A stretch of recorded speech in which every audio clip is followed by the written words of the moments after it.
은혜와 평강이 충만하시기를 바랍니다. 이 마스크를 다 쓰시니까 표정이 안 읽혀질 때가 많아요. 복화술을 하시는 안재욱 소장님이라고 하는 분이 하나님의 손이라고 하는 것을 가지고 그렇게 하시는데, 입술은 전혀 안 움직이는데 이 소리는 여러 사람들의 소리를 통해서 이야기를 이렇게 전하는 걸 보고 제가 깜짝 놀랐습니다. 그 속에 다양한 사람들이 존재하는 것 같은 느낌을 받았는데, 우리 찬양대도 마스크 쓰면 굉장히 찬양하기 힘든데 입술 벌려서 찬양한다는 게 참 어렵습니다. 근데 하여간 은혜로웠습니다. 오늘은 우리 기독교에서 지키는 맥주 감사절입니다. 여러분 아시다시피 유대인들은 기독교 전통에서 3대 절기라고 하는 것이 있었습니다. 6월절부터 시작되는 절기인데 다 연관성을 가지고 있습니다.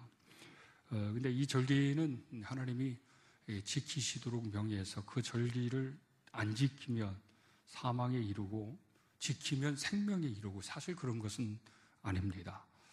하나님이 왜 그 절기를 성서에서 지키도록 했고 그것이 왜 중요한지, 이것을 우리가 하나님과의 관계와 하나님의 현존의 사건 속에서 우리가 성경에 나타나고 있는 것을 우리가 살펴본다 그러면 모든 것이 그 절기로 기반된 역사적인 사건 속에 거기에는 하나님의 생명이 있었기 때문에 그렇습니다. 유월절도 하나님의 생명이에요. 어린 양의 피로써 사함을 얻은 하나님의 백성들이 그 생명이 어디로부터 왔는지, 그리고 이 어린 양의 피가 되지 않고서는, 그리스도의 보혈의 피가 되지 없어서는 그 생명을 얻을 수 없다고 하는 것을 우리에게 말씀을 하고 있습니다. 유월절을 지키면 구원받고 안 지키면 구원을 받지 못한다고 하는 이단적인 것하고는 저희들은 다릅니다. 절기 자체는 이 하나님의 생명이 있었어요. 그리고 또 다른 장막절이 되든지 다른 절기에 다른 어떤 그런 절기 안에서 이 하나님의 사건은 그 속에 진리가 있었습니다. 광야의 삶 속에서 어디로 가야 하는지, 어떤 길을 선택해야 하는지, 누구와 동행해야 하는지라고 하는 이런 진리적인 성격을 가지고 있었습니다. 세 번째로 또 아주 중요한 것 중에 하나는 이 공동체의 한몸 의식입니다. 하나님의 선택받은 민족이 하나님과 하나 되고 선택받은 민족 구성원들이 하나님의 신앙을 가지고 이렇게 연합을 해야 하는 그런 아주 중요한 차원에서 이 절기의 의미가 굉장히 중요했습니다. 조상들이 경험한 하나님의 은혜를 실제적으로 과거 역사 속에서 전달하고 전해지고 내가 전하는 것에 있어서 동일하게 재현되는 것은 아닙니다. 어떤 그 조상들의 은혜의 풍성함이 나의 현장 가운데 고스란히 느껴지는 것도 아닙니다. 그런데 이런 건 있습니다. 그런 절기를 지키면서 하나님의 그런 생명의 말씀, 하나님의 그런 진리의 교훈의 깨달음과 갈급함으로 나가게 되어지는 그 순간 속에 우리의 손주들과 부모님이 경험하고 하나님께서 부어주셨던 은혜와 축복의 역사가 일어난다는 것입니다. 맥주절을 지키는 것은 요즘 농경 시대는 아니잖아요. 첫 추수하는 시기 속에 보리와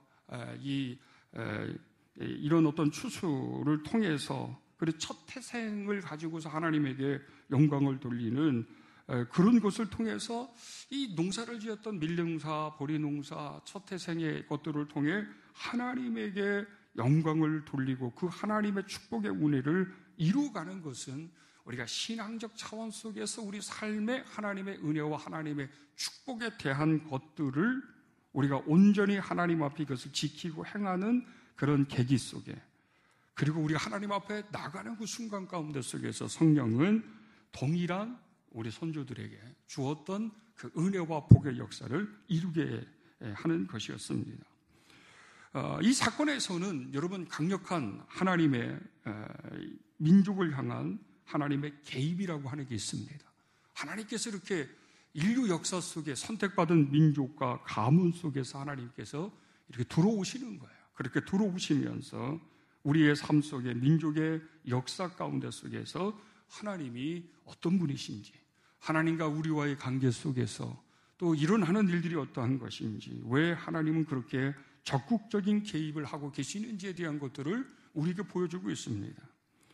이스라엘 민족은 하나님의 그런 언약의 축복의 형통함의 역사가 야곱의 후손들이 요셉이 총리가 되어졌을 때 이집트로 이주해서 400년의 역사 가운데 이 중단이 된 역사가 있었습니다. 희망이 없는 비극적인 삶을 그들은 살았습니다. 처음에 이주에서는 이 선조들의 권세 속에 그리고 그들의 그 힘 가운데 속에서 아주 부유한 그런 인생의 삶을 살았습니다. 그러나 1세대가 끝나고 이게 이어지는 것을 보노라면 그렇게 200년, 300년이 지나면서 그런 영광과 축복의 번영함이 구산이 전달되지 않고서 어느 한순간 시기 속에 오히려 이집트 그 권세 속에 그 바로 왕의 그런 어떤 힘의 권력 가운데 속에서 노동자, 종으로 전락되어질 수밖에 없었습니다. 이들에게는 희망도 없고 이들이 앞으로 걸어가야 될 진리, 길을 보이지도 않았습니다.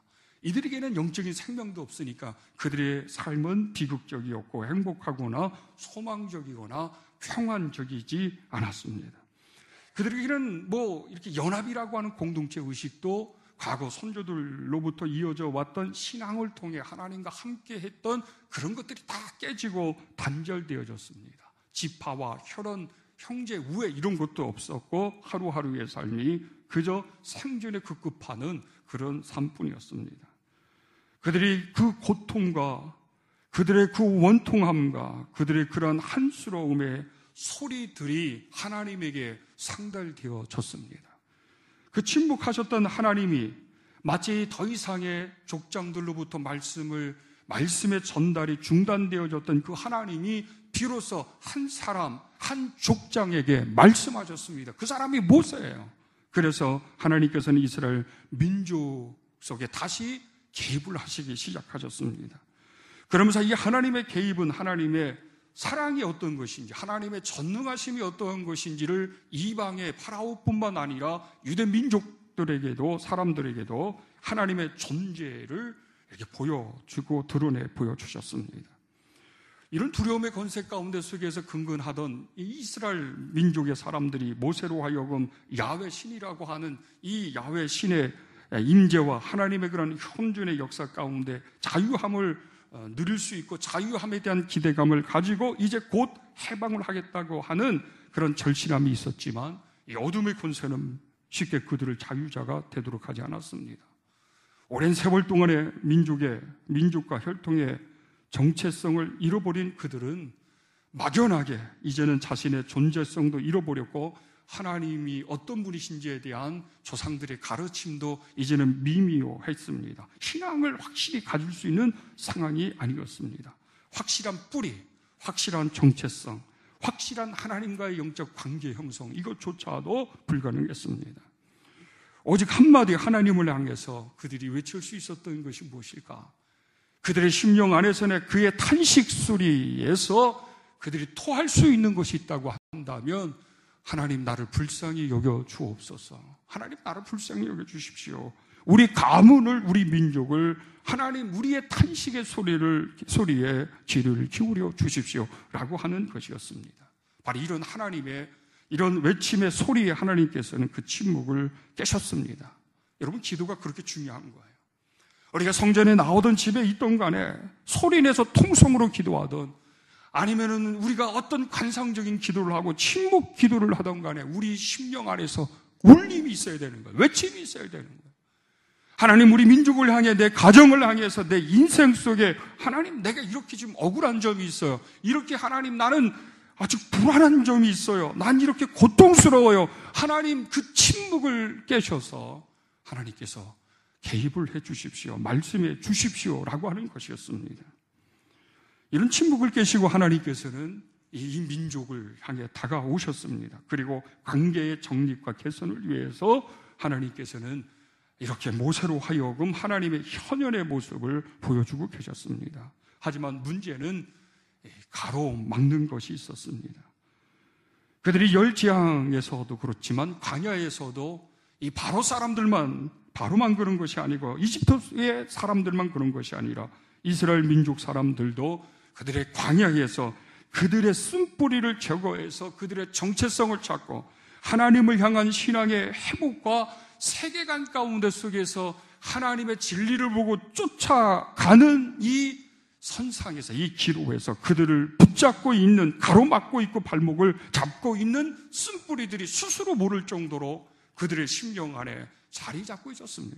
400년 동안 그들은 하나님의 관계가 단절되어지다 보니까 그들의 정체성이 없고 그들의 심령에 심겨진 것은 오직 비그리스도인들처럼, 이방 사람들처럼 다른 신에 대한 신앙심, 그리고 그것으로 인해서 인생의 풍파와 환난 가운데 속에서 가질 수 있는 한 원망.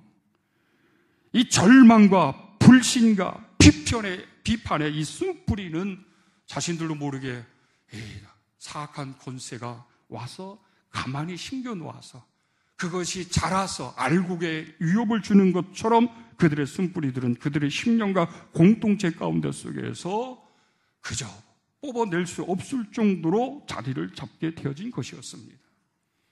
40년이라고 하는 짧은 세월 동안 속에서도 그들이 회심, 완전히 전인적 변화를 통해 정체성을 확립하고 하나님에 대한 신앙과 생명과 질을 쫓아가는 이것에 있어서 굉장히 어려웠어요. 그래서 1세대는 그저 자신들을 찾지 못했어요. 길을 찾지도 못했어요. 그 1세대는 하나님의 언약, 약속도 자신의 것으로 삼지를 못했어요. 이 또한 비록 하나님의 은혜 속에 광야로 인도함을 받았지만 하나님의 선택받은 백성으로서의 자유자가 아니었다고 하는 사실입니다. 여러분, 많은 사람들에게도 모든 사람들마다 각기 우리 자신도 모르게 우리 심령 안에서 또 시간의 흐름 가운데 하나님의 관계가 멀어지고 은혜를 찾지 않아서 나도 모르는 사이에 우리 심령 안에 이런 쓴뿌리들이 자라나고 자리를 잡은 사람이 있잖아요. 그래서 그 환경 속에서 절망이 그 영혼을 붙잡고, 그리고 원망이, 한이 그 사람을 붙잡고, 때로는 그 비판과 정죄가 그 사람을 붙잡아서 아무리 감사할 일, 아무리 은혜스러운 그런 일들이 일어나도 절대 그 영혼이 춤을 추고 하나님에게 영광을 돌릴 수 있는 그런 심령이 되지 않는 경우들이 얼마나 많이 있는지 모릅니다. 큰 이 걸림돌이 되는 이 쓴뿌리, 광야에서 하나님은 철저하게 그들의 쓴뿌리를 뽑아버리고 끊어버려서 다시금 그들의 온전한 자신의 정체성과 그들의 생명의 길과 하나님과의 관계 속에서의 선택받은 민족 공동체의 그 위상과 하나님의 그런 창조의 역사를 그렇게 이루시기를 원하셨습니다. 여러분, 철저하게 유대의 절기는 여러분 가만히 따져보면 하나님의 축복과 하나님의 현존의 역사야, 현존의 그런 은혜에 대한 감사합니다. 이것을 통합하면 오늘날 신약에서 모든 사도들이 늘 신학적 주제 가운데 하나로 통합해서 말할 수 있는 것이 있습니다. 은혜입니다. 은혜. 광야에서도 그렇고 일어난 사건들 속에서도 그렇고 예수 그리스도의 보혈의 십자가의 사건들 속에서도 그렇고 은혜의 심령으로 되지 않으면 진정한 여호와를 찬양하고 감사하는 그런 하나님의 사람들이 될 수 없습니다. 그의 마음에 쓴뿌리가 있고 그의 마음이 황폐하고 그의 마음이 공허하고 정박한데 어찌 내가 집을 사서, 내가 어찌 차를 샀을 때, 내가 어찌 감사할 만한 그런 사건들이 일어났을 때 하나님 앞에 먼저 감사해야 한다, 하나님 앞에 영광 돌리는 그런 심령이 여러분 그런 은혜의 충만한 가운데 있지 아니하면 어찌 그렇게 할 수 있겠어요? 황폐하기 그지 없는 것 아니겠습니까? 400년과 40년 사이 속에서 400년 동안 형성되어졌던 세계관, 신앙관, 가치관, 정체 이런 것들이 한순간에 전인적 변화가 일어날 수 없는 것이에요. 그래서 문화가 중요하잖아요. 환경이 중요하잖아요. 어떤 환경 속에 내가 존재했고 영향을 받았고 신앙을 가졌고 꿈을 키웠느냐에 따라서 달라지는 거예요. 코로나가 여러분 엄청난 우리 한국 기독교 파장이 일어났습니다. 1년이 될지 2년이 될지는 몰라요. 근데 1년 동안 2년 동안 우리가 이 코로나로 인해서 우리의 신학의 정체성을 우리가 어떻게 지켜나가느냐, 우리가 그리고 우리 나름대로의 이 상황에서 가질 수 있는 또 다른 어떤 문화적인 영향, 정부가 시행하는 것, 세상에서 변화되어짐으로 우리가 영향받아서 우리 나름대로 우리도 모르는 사이에 우리가 그것을 공감하고 동의하는 이런 세태 아니에요. 저는 정치 설교하고 싶지도 않고 정부에 뭐 이런 거 비판하고 싶지 않는데 저는 우려스러운 쪽으로 가는 지금의 현상이 두 가지가 있지 않습니까? 아까 우리 기도하신 우리 장로님의 기도처럼 이 포괄적 차별금지법이 이제 법제화되고 이것이 곧 시행된다고 하는 것인데 이것뿐만 아니라 이런 점점 정부의 코로나 수행 수칙 가운데 하나가 말이죠. 많은 사람의 집단이 모였을 때 신고하라는 이 신고제에 대한 홍보를 하기 시작했어요. 네. 이제는 많은 사람들이 이렇게 모였을 때에 신고하도록 하는 이런 것들도 정부가 시행하기 시작했어요. 뭐 별반 아니라고 생각할 수 있으나 여러분 상당히 그것을 우리가 예의주시하고 깊은 차원에서 그 의미를 생각해 보면 이거 엄청난 일들의 전환과 변화가 이루어지는 거예요. 이런 환경 가운데 우리가 가질 수 있는 문화가 기독교적인 문화 속에 기독교적인 환경 가운데 속에서의 우리의 정체성과 절대적인 진리와 우리의 어떤 그 방향성 가운데 속에서 우리가 어떤 신앙을 형성하느냐에 따라서 여러분 앞으로 우리가 생명을 하나님의 그런 진리를 하나님의 뜻 안에서의 끝까지 우리가 선한 싸움을 싸울 수 있는지 없는지에 대한 것들이 가름될 수 있을 것인데 이스라엘 백성들은 400년 동안 그들의 삶 가운데 속에서는 이 이집트의 문화와 종교와 그런 이집트의 경제와 이집트의 그런 어떤 정치 모든 것들로 인해서 정체성이 없어졌고 그들의 생명의 길과 그들의 어떤 길과 소망과 하나님과의 관계적 그런 교통이라고 하는 것들이 없어진 것이었습니다.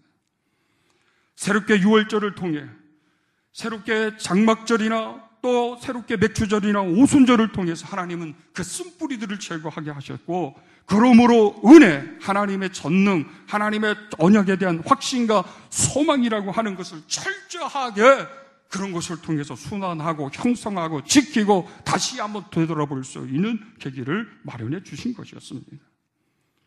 사도 바울은 구약의 전통 속에서의 율법의 완성자 아닙니까? 그의 신분으로 얘기하면 뭐 더 이상 말할 이유도 없어요. 그 율법의 열심으로 얘기하면 더 이상 그 열심을 따라갈 자도 없어요. 그럼에도 불구하고 그는 그 율법 안에서 완전한 열심을 품고 자신의 정체성을 찾고 자신의 존재감과 자존감의 모든 것들을 형성해 나갔지만 왠지 모르게 그 마음에는 진정한 만족이라고 하는 것, 하나님의 그런 은혜의 풍성의 역사가 무엇인지를 율법에서는 경험하지 못했지만 그리스도의 보혈의 은혜 안에서는 전인적인 변화를 통해 새로운 하나님의 사람으로서의 정체성과 사도의 정체성과 그것뿐만 아니라 그의 새 길, 자신이 앞으로 가로가야 될 그 길, 하나님의 부르심을 받은 사명자의 신분이라고 하는 것을 명확하게 알고서 그는 은혜자로 인생을 살아갔습니다. 그러므로 과거와 다르게는 오늘 성경에 보면은 모든 사도 중에 가장 작은 자라 이렇게 말할 수 없어요. 율법에 있을 때는 쓴뿌리가 그 사람의 마음과 심령에 자리 잡고 있을 때는 나는 이 사람들보다 약한 자입니다. 부족한 자입니다. 내가 한 것이 아닙니다. 이렇게 말할 수가 없어요. 내가 한 것입니다. 나는 저들보다 더 많은 수고했습니다. 시식으로 얘기하면 신문으로 얘기하면 더 모자랄 것이 없습니다. 이렇게 말할 수밖에 없는데 은혜 안에 붙잡힌 사도 바울은 말이죠. 은혜가 풍성할수록 그리스도의 관계가 깊어질수록 생명의 길에 대한 확신과 사명자의 길을 걸어갈수록 왜 이렇게 부족한지 말이죠. 왜 이렇게 못 났는지 왜 이렇게 열심히 했는데도 불구하고 왜 내가 수고한 것 이상의 일들이 일어나고 나를 존귀하게 여기시는지 이 은혜가 그 영혼과 그 인생을 사로잡게 되어졌습니다. 그러다 보니까 사도 중에 내가 가장 작은 자다. 과거의 자기의 상처, 아픔, 하나님의 교회를 받게 했던 거, 그리스도인들을 대적을 하면서 권세 있는 자와 유대 종교자들에게 넘겨주었던 그 사실 속에서 은혜로 자기가 사도된 것에 대해서 얼마나 감사했는지 평생의 빚진 자의 심정으로 살아서 오늘 본문에서도 9절에 보면 사도라 칭함받기를 내가 감당하지 못하겠다 이렇게 고백을 했습니다. 만약에 그가 말이죠 은혜가 없었다 그러면 아직 율법에 대한 자만심 속에 그가 서 있었다 그러면 절대 그러지 못할 거예요. 그러나 그리스도의 보혈의 은혜가 그 인격과 그의 모든 생각과 인생의 여정의 목표를 분명하게 했습니다. 여러분들과 은혜가 있어야 할 것입니다. 은혜의 풍성함이 우리의 쓴뿌리를 제거할 수도 있고 그 은혜의 풍성함이 하나님과의 친밀한 관계의 깊이성을 갖게 할 수도 있고 그 은혜의 풍성함이 날마다 우리가 새로운 세길에 대한 것을 확증할 수 있게 되게 될 것입니다. 그러므로 여러분, 우리가 이 시대 가운데 속에서는 쓴뿌리를 제거하고 다시 은혜 안에 세워질 수 있는 하나님의 사람들이 될 수 있어야 합니다. 그러므로 그 생명나무가 그 은혜로 말미암아 열매를 풍성히 맺음으로 인해서 하나님의 영광성과 우리의 복의 역사성이 날마다 충만할 수 있을 것입니다. 은혜가 있는 증거가 무엇일까? 은혜적 삶을 살아간다는 것이 무엇일까? 그 은혜가 있는 증거와 은혜적 삶을 살아가는 그 증표는 감사가 많다 그러면 나는 은혜의 삶을 지금 살아가고 있는 거예요. 내 마음에 사랑이 많고 사랑을 실천을 많이 한다 그러면 나는 여러분 은혜 안에 살아가고 있는 것이에요. 내 마음에 하늘의 소망이 풍성하다 그러면 여러분 나는 어떤 것입니까? 나는 은혜 안에 지금 존재하고 은혜 안에 살아가고 있는 것입니다. 용서도 있고 자비도 있고 관용도 있다 그러면 역시 이것 또한 하나님과의 깊은 교통 가운데 속에 은혜적 삶을 살아가고 있다고 하는 그런 증거입니다. 유대 공동체는 40년 동안 쓴뿌리를 제거해서 하나님의 그런 감사의 영광성을 돌릴 수 있는 영적인 공력이 없어요. 자생적으로 없었습니다. 공동체도 아직 지도자, 말씀의 순종과 복종을 이룰 수 있는 체계적인 행정의 시스템과 권위에 복종하고 일사천리로 나갈 수 있는 어떤 체계적인 그런 어떤 것이 완성되지 않은 상황이었어요.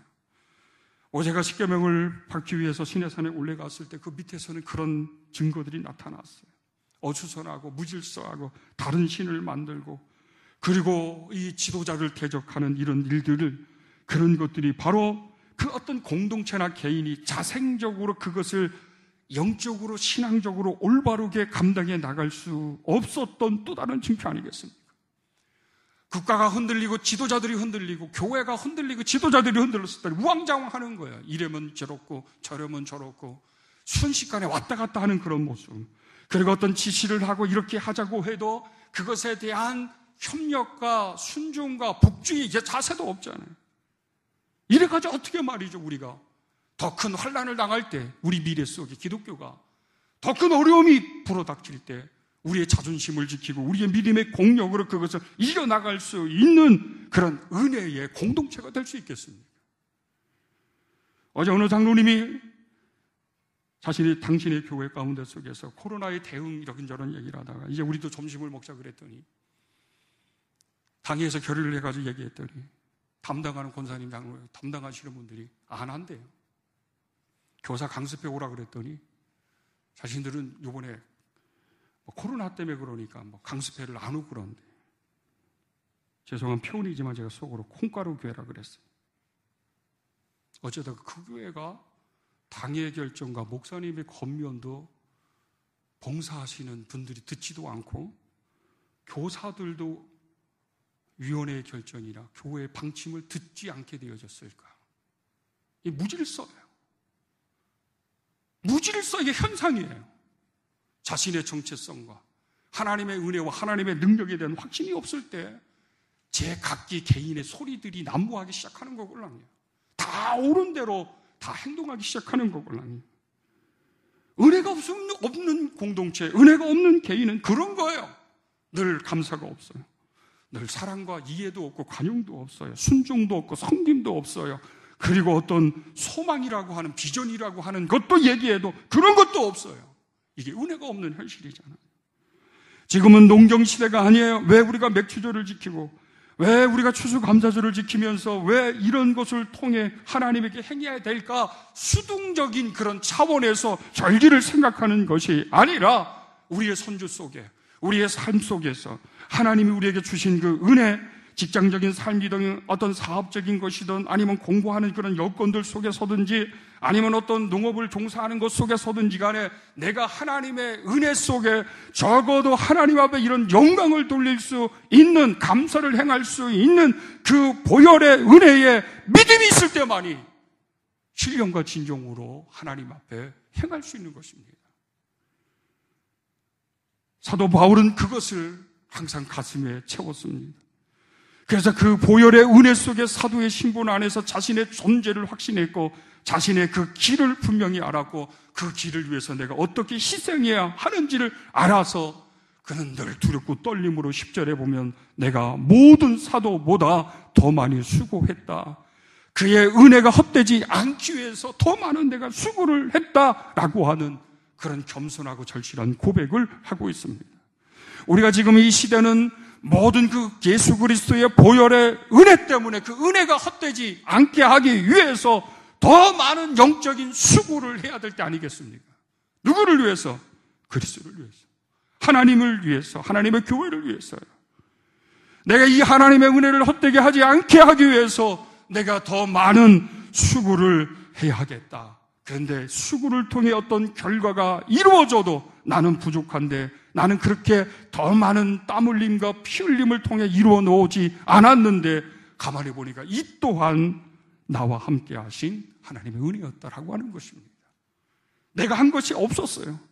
나는 열심히 그냥 최선을 다했을 뿐이었어요. 그러나 내가 기대한 것은 이 정도밖에 되지 않았는데 하나님은 그 이상의 결과를 만들어 놓으신 것 앞에서 더 겸손할 수밖에 없고 더 하나님 앞에 영광을 돌릴 수밖에 없는 그런 은혜적 고백을 지금 10절에 하고 있는 것입니다. 하나님의 은혜라고 하는 것입니다. 여러분, 우리가 하나님의 은혜를 회복할 수 있는 주의 성도들 되시기를 바랍니다. 우리가 더 하나님의 은혜 가운데 은혜를 구할 수 있고 은혜에 설 수 있는 저와 여러분들이 되시기를 바랍니다. 그러므로 우리의 모든 쓴뿌리가 심령 안에서 우리의 삶의 터전 속에 제거되어지고 전 인격적으로 오직 그리스도의 이 보혈의 은혜에 심취되고 붙잡혀서 우리가 어떤 환난이 우리 앞에 닥치고 앞으로 인류가 어떤 대환난의 시대가 도래된다 할지라도 우리가 이 은혜의 힘으로 그 환난 속에서도 하나님의 나라의 소망을 품고 승리자의 반열 속에 세워질 수 있는 우리 그런 모든 주의 성도들과 또 우리 무국교회가 되기를 간절히 축원합니다.